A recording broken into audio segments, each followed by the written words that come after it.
So ito po ang bayan ng Baler, Aurora, no?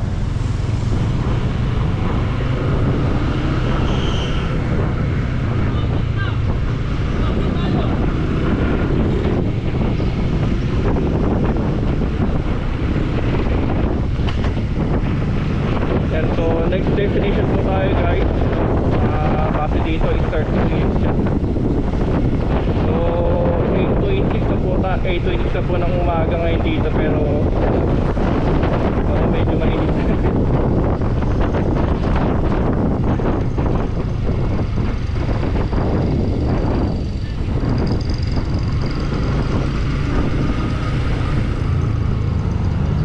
Babalik tayo dito sa may parang checkpoint na tayo kanina.